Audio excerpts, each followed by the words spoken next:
امیدوارم که حالتون خوب باشه. نمیخوام ویدیو رو لفت بدم و با این چیزا شلوغش کنم، میخوام درجا برم وارد موضوع بشم.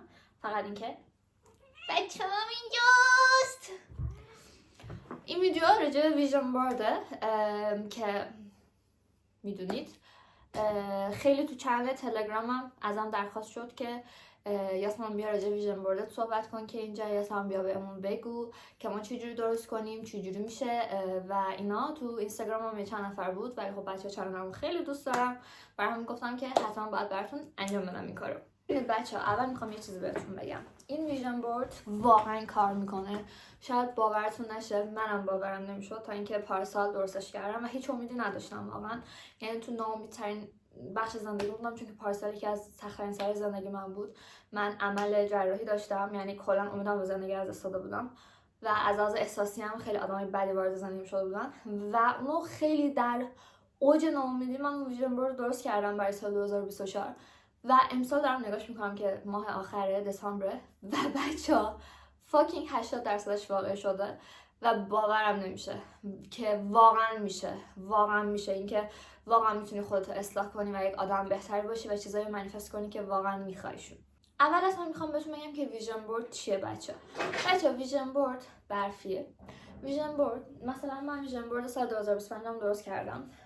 ویژن بورد یه چیزیه که خب مثلا میتونی تو گوشی درستش کنی یا تو کاغذ. من اینکه تو دستم باشه، مثلا من پارسال تو گوشیم درست کرده بودم، امسال ترجیح دادم که تو کاغذ درستش کنم. یه چیزی که منیفست میکنی میخوای داشته باشیش. خب اینکه میخوای تو اون سال، حالا من سالانه انجام بدم، شما میتونید 10 ساله انجام بدید، میتونید یه ماهه انجام بدید، میتونید 6 ماه انجام بدید. من ترجیحم همیشه سالانه است وقتی وارد سال جدید میشی، چون که اون انرژی خوبی که میخوای و اترکت میکنی، به دستش میاری. برای همین من همیشه سال جدید رو ترجیح میدم و تو اون چیزا رو انجام میدی و همش جلوی چشمته و وقتی اونو میبینی نه تنها خب به یونیورس انرژی میفرستی و اترکتش میکنی، همین که خودت اون انگیزه رو میگیری که اونو انجام بدی. یعنی یک دونه انرژیه که برو به سمت جلو ادامه بده و انجامش بده. حالا تو قسمت دوم، قبل اینکه بگم چجوری ویژن بوردتون رو درست کنید که اوکی تر باشه، میخوام ویژن بورد پارسالمو بهتون نشون بدم. عکسشو اینجا میذارم. ویژن بورد پارسالم بهتون نشون بدم و بگم که چیاش واقعی شد که واقعا باور کنید این اتفاق میفته، چون خودم تازه گوشی قبلیمو پیدا کردم و پشمام ریخته، واقعا پشمام ریخته. خب ببینید، من تو ویژن بورد 2024 م عکس قهوه گذاشتم که هزار قهوه انتخاب خوردم، 1000 تا کافه رفتم، قهوه‌های مختلف انتخاب کردم و از این کلی عکس دارم، کلی استوری دارم. خیلی چیزا بیسیک و ساده‌ایه ولی خب عشقم به قهوه چون خیلی زیاد بود اینو گذاشتم. عکس گوشی آیفون گذاشتم که امسال من آیفون 15 گرفتم و it's perfect. بعد عکس یه سگ و گربه گذاشتم. ببین اینو اصلا امید نداشتم چون که من اصلا شرایط خریدنشو نداشتم، ولی برفی تو زندگیمه، عشقم اونجا الان خوابیده، برفی خیلی، و گربه سفید خریدم. ببین what the fuck. بعد عکس بوکس گذاشتم. من حدود 2 ماه کلاس بوکس رفتم که مجبور شدم ولش کنم، ولی رفتم و اون انرژی فوق العاده بود. عکس هواپیما گذاشتم که خب رفتم یه جاهایی رو دیدم، سوار هواپیما شدم و گشت گذارم کردم، مسافرتم رفتم. عکس تتو گذاشتم، این انجام نشد. عکس پول گذاشتم. مثلا پارسال خودم درآمد داشتم، فکر کنم اولین بار تدریس کردم، تبلیغات خیلی انجام دادم و یک درآمد خیلی بالا نه پول گذاشتم. حالا مثلا اون موقع نمیدونستم که دقیقاً باید چجوری ویژن بورد درست کنی. امسال بهتر درستش کردم که بهتون میگم، ولی گذاشتم. عکس خرید گذاشتم، خیلی خرید کردم من امسال، خیلی لباس خریدم. عکس گل گذاشتم، گل هدیه گرفتم. عکس نمره های چیز گذاشتم، درسی گذاشتم. من این ترم نه 2 ترم پیش خیلی از درسی پیشرفت کردم، از 12 تا درس فکر کنم 11 تا رو پاس شدم و یعنی این رکورد بود قشنگ. عکس کنسرت گذاشتم. من امسال خیلی کنسرت رفتم، فکر کنم 3-4 بار رفتم کنسرت به نسبت سال پیش که هیچی نرفته بودم. عکس پوست گذاشتم. من پارسال پوستم مثل گوه بود، خیلی جوش داشتم. امسال واقعا پوستم صافتره، تازه الان توی دوره پر استرس زندگی من که یکم الان جوش صورتم بدتر شده. عکس درخت کریسمس گذاشتم. وایسید فقط می‌خواستم اینو بهتون فقط دلم می‌خواست اینو بهتون نشون بدم. من واقعا آرزوم بود که یک سال درخت کریسمس رو بچینم که امسال انجام داره میشه. خریدیمش، همه چیش آماده است، حتی دکوراسیونش، اما هنوز نچیدیم. بچینم ویدیوشو براتون میذارم. و پارتنر اونها چیزی نمیگم.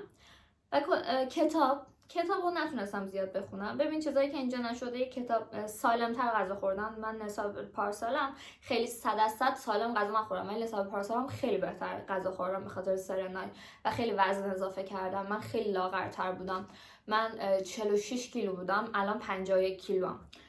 میخوام یکم لاغرتر بشم، ولی میخوام بگم که واقعا غذا خوردنم خیلی بهتر شد.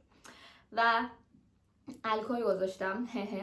چیزایی که اینجا نشده، یه تتو نتونستم بزنم، یه سیکس پک نتونستم بذارم، یکم کتاب اونقدر که میخواستم نتونستم. آب خوردن گذاشتم، من امسال خیلی آب خوردم، همینقدر. و اینکه فالوورای اینستاگرام رو میخواستم به 100K برسونم، اونم نشد.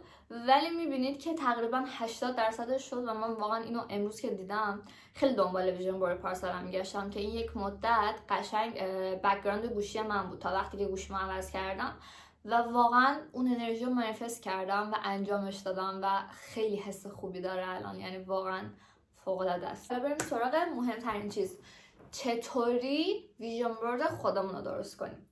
ببین چند تا نکته میخوام راجع به ویژن بورد درست کردم بگم که یکم ویژن بوردتون به دنیای واقعی نزدیک باشه. ببین اولین چیزی که میخوام راجع به ویژن بورد بگم که باید انجامش بدید اینه که چند تا کاتگوری واسه خودتون درست کنید. مثلا کاتگوری ویژن بورد من اینطوریه. یکیش ریلیشنشیپه، یعنی ارتباطم با آدم، که مثلا اینجا نوشتم که دوست دارم مثلا با دوست صمیمیم زمان بیشتر بگذرونم، پس یکیش واسه اینه. یکیش اینه که راجب سبک زندگیمه، یعنی عادتهایی که دوست دارم به زندگیم اضافه کنم و همه اینا کنار همه، که مثلا آب زیاد بخورم، سالمتر زندگی کنم، کتاب بیشتر بخونم، تنیس برم. خب مثلا اینا مثلا به پوستم برسم.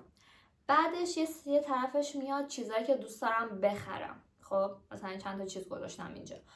بعد از اون ور تفریحاتی که دوست دارم انجام بدم، مثل کیک پزی، رنگامیزی، چند تا ورکشاپی که شرکت کنم.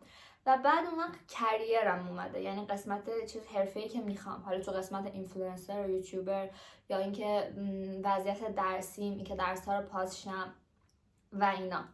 بعد یه طرف میاد به قسمت تفریحاتی که میخوام انجام بدم، جاهایی که میخوام برم، که موزه، کنسرت مثلا چیز. و یه سری جا میاد به لحظه هایی که میخوام زندگی کنم. خب مثلا یک لحظه‌ای که گل بگیرم، لحظه‌ای که برم برف‌بازی کنم، لحظه‌ای که برم مثلا پیکنیک با دوستان. این چند تا قسمت رو مثلا تو قسمت جدا میکنیم بر حسب زندگی خودت. مثلا قسمت تحصیلات، قسمت تفریح، قسمت سلامتی، و نسبت به هر اون قسمت چند تا گزینه می‌نویسی و اون گزینه‌ها رو عکساشو برمیاری. حالا یا عکساشو از پینترست میگیری، من خودم از پینترست میگیرم، حالا یا واسه گوشیت، آیپدت، لپتاپت، یا اینکه مثلا من توی یک صفحه میذاری. این نکته اولی که می‌خواستم بهتون بگم. نکته دوم ببین هدفات خیلی نباید تخیلی باشه، باید یکم به واقعیت نزدیک باشه. مثلا نمیتونی بگی من میخوام فردا بازیگر شم با مثلا رضا گلزار ازدواج کنم. ببخشید که رضا گلزار مثال زدم. مثلا این تخیلیه، شخم تخیلیه. خب مثلا من فردا میخوام 20 میلیارد بریزه به حسابم. ببین هدفایی که میدونید نمیشه نذارید، اون چون اونطوری دارین هم خودتون رو مسخره میکنید، هم کائنات رو مسخره میکنید، هم کلا گند زدید به ویژن بوردتون. مثلا چیزایی بزنین که میدونید. مثلا من گذاشتم که من میخوام امسال مثلا ایرپاد بخرم. ببین میدونم میشه، خب مطمئنم اون ته دلم میدونم. ننوشتم که من میخوام مازراتی بخرم که میدونم نمیشد. خب ننوشتم که مثلا من خیلی دارم کیف شانل میخواد، ولی میدونم اینو الان اینجا بذارم کیف شانل من امسال نمیتونم بخرم. خب نوشتم که ایرپاد میخوام بخرم و میدونم که میخرمش. خب این از این. نکته سومی که میخوام بهتون بگم، ببین هدفی که میذارید و رو هوا نذارید. مثلا ننویسید که من میخوام امسال پول داشتم. خب ببین باید اونو چون دارین منیفستش میکنید دقیق بذاریش. مثلا اینطوری که من میخوام امسال 20 میلیون تومان درآمد داشته باشم. ببین دقیق که اون منیفستت انجام بشه. مثلا میخوای یه کیف بخری، اون کیفو بذار بگو من امسال میخوام اون کیفو رنگ نارنجیشو بخرم.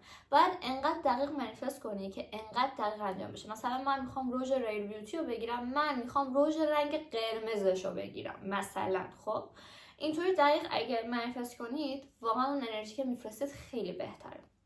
نکته چهارمی که میخوام بگم، ببین عکسایی که در میاری خیلی مهمه.